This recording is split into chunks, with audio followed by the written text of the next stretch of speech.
Retinoid irritation. Why does this happen and how can we reduce it? Retinoids are the holy grail to anti-aging and honestly one of the most studied skincare ingredients out there. Now, retinoids can be at first your best friend and also your worst enemy all at the same time. Now, if you've ever experienced redness, irritation, flakiness from retinoids, you're not alone. Here are some tips on how I reduce it and why this is even happening to begin with.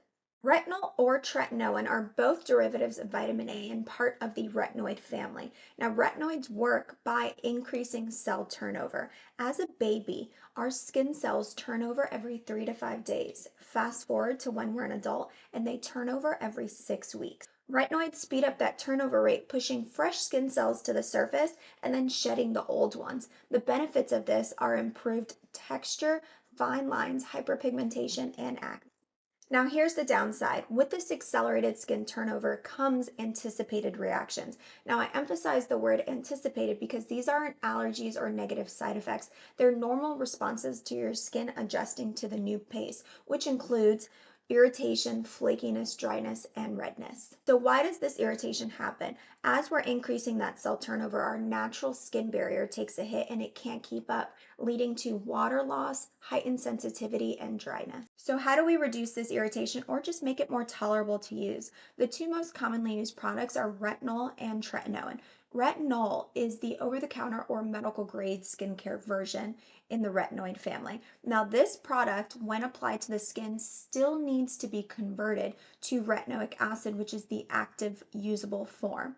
Now, tretinoin, which is prescription strength retinoid, is already in its active form. So when you apply it, it doesn't need to be converted.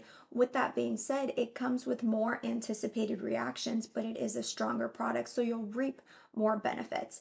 Determining which one to use first, retinol or tretinoin, will be based on your skin sensitivity, your goals, and how quickly you want to power through those anticipated reactions. So here are my 5 tips in reducing this irritation. Number 1, walk before you run. When you start out at the gym, day 1, you don't start out with the heaviest weights in the gym. You start out slow. Same concept. If you have sensitive skin and you're not ready to dive in with prescription strength tretinoin, that's okay. Start with retinol, 0.25%, and work your way up to 0.5% and then 1%. And then once you've acclimated to those doses, then increase to prescription strength tretinoin. You could start with just twice a week at night and just build up slowly. Tip number 2, moisturize. Moisturizer is going to be your best friend when trying to acclimate to a retinoid. You want to find a product that really helps protect the skin barrier. Now, you can apply it after you apply your retinoid, or you can use the sandwich method, which means applying moisturizer, then your retinoid, and then another layer of moisturizer. In my personal opinion, I feel like this might dilute it down, but in some cases, that might be incredibly helpful to help you acclimate to the product.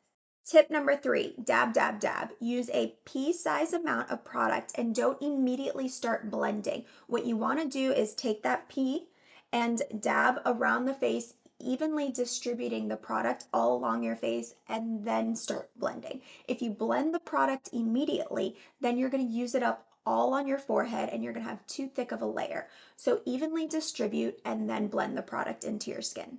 Tip number 4, avoid using active ingredients or harsh products while you're trying to acclimate to your retinoid. Try to stick with gentle cleansers or hydrating cleansers to really help you get through it.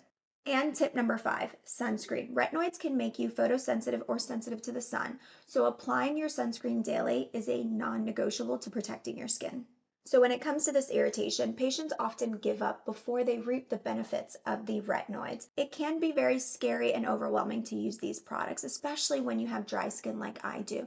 So patients like me, my personal journey, it took me a very long time to acclimate to it, but I knew the benefits, I knew the science, I trusted the process, and I powered through. But it took over a year to really be able to use these products without looking like a scaling snake. Now, on the other side of it, I'm so glad I powered through, but it can be frustrating. What happens is that patients quit because they have a wedding to go to this weekend and they're like, you know what, I don't want to use it this week because I don't want to be flaky. Then they have to start the process all over again. So try your hardest to power through. Know that I understand how frustrating it can be, but I promise you, stick with it and you won't regret it.